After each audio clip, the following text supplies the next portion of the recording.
రావడం జరిగింది. నిజంగా కూడా హైదరాబాద్లో ఉండే మాకు తెలుసు, పాలు పిల్లలకు పట్టాలన్నా మనం తాగాలన్నా చాలా టెన్షన్ అవుతుంది. దేంట్లో ఏ మందు కలిపినరో తెలియనటువంటి పరిస్థితి ఉన్నది. సో పాల రైతులకు మంచి సపోర్ట్ ఇవ్వాల్సినటువంటి అవసరం ఉన్నది. అయితే ఇక్కడ ఉన్నటువంటి పెద్ద నాయకులు వాళ్ళు ప్రైవేట్గా పాల వ్యాపారాలు పెట్టుకున్నారు. ఎస్సీ ఎస్టీ బీసీ హాస్టళ్లకు టెండర్లు లేకుండానే పాలు అమ్ముకొని వాళ్ళు పైసలు సంపాదించుకున్నారు. హరీష్ రావు గారు, వారి ఫ్యామిలీ, వారి సతీమణి అందరూ. కానీ మరి పాల రైతులకు మాత్రం లాభం జరగలేదు.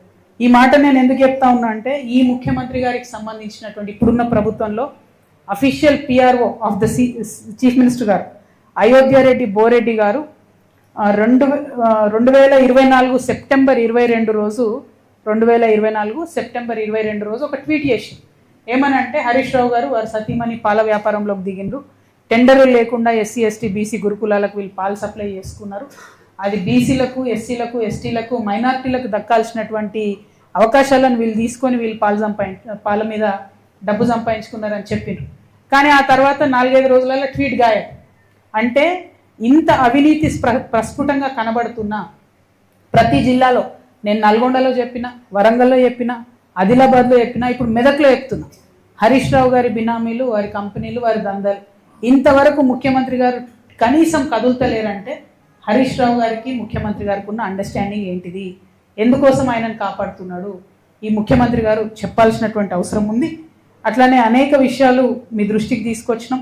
ఈ తర్వాత ఈ ప్రెస్ మీట్ తర్వాత మరి మెదక్ జిల్లాలో ఉండేటటువంటి పెద్దవాళ్ళు, ఇంటలెక్చువల్స్ అందరినీ కూడా కలుస్తున్నాం.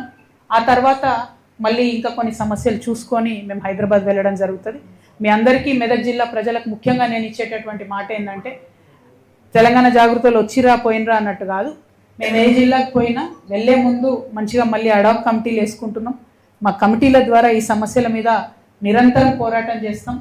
తప్పకుండా తెలంగాణ జాగృతి సంస్థ ఇదివరకు ఎట్లా అయితే బలంగా ఉండేనో అంతకంటే ఎక్కువ బలోపేతం చేస్తాం. ప్రతినిత్యం ప్రజల్లో ఉంటాం.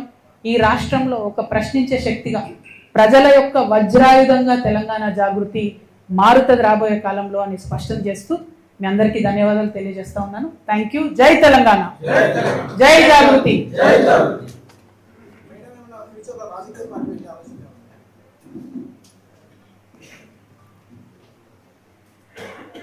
ఇప్పుడు రాజకీయ పార్టీ అనేటటువంటిది పక్కన పెడదాం బ్రదర్. నేనేమంటున్నా అంటే, నేను 20 సంవత్సరాలు ఒక రాజకీయ పార్టీ కోసం పనిచేసిన బీఆర్ఎస్ పార్టీలో.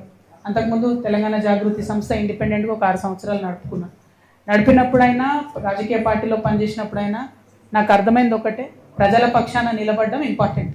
పార్టీ పెట్టినామా, సంస్థగా ఉన్నామా అన్నది కాదు, ప్రజల పక్షాన నిలబడడం ఇంపార్టెంట్.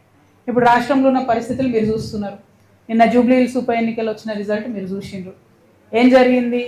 మొత్తం ఊర్లలో ప్రతి చోట ఎక్కడ పోతున్నా కాంగ్రెస్కి వ్యతిరేకత ఉన్నది. అది మీకు కూడా తెలుసు.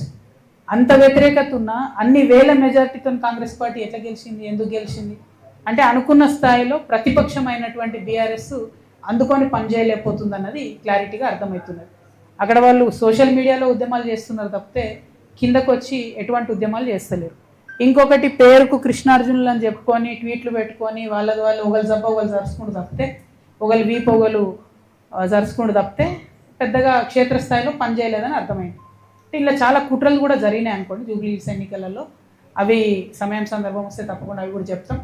కాకపోతే ప్రతిపక్షాలు ప్రజల ఎక్స్పెక్టేషన్ మేరకు పనిచేసినట్టయితే రిజల్ట్ మంచిగా వేరే రకంగా ఉంటుండే జూబ్లీహిల్స్. సో ఆ ఎక్స్పెక్టేషన్కి తగ్గట్టుగా వాళ్ళు పనిచేస్తలేరు. అక్కడే తెలంగాణ జాగృతి వచ్చి ప్రజల మధ్య నిలబడి ప్రశ్నించాల్సినటువంటి అవసరాన్ని గుర్తించినాం కాబట్టి ఇంత పెద్ద కార్యక్రమం తీసుకొని ప్రతి జిల్లాకు కూడా వెళ్ళి పనిచేస్తా ఉన్నాం. Thank you. జై తెలంగాణ, జై తెలంగాణ, జై జాగృతి.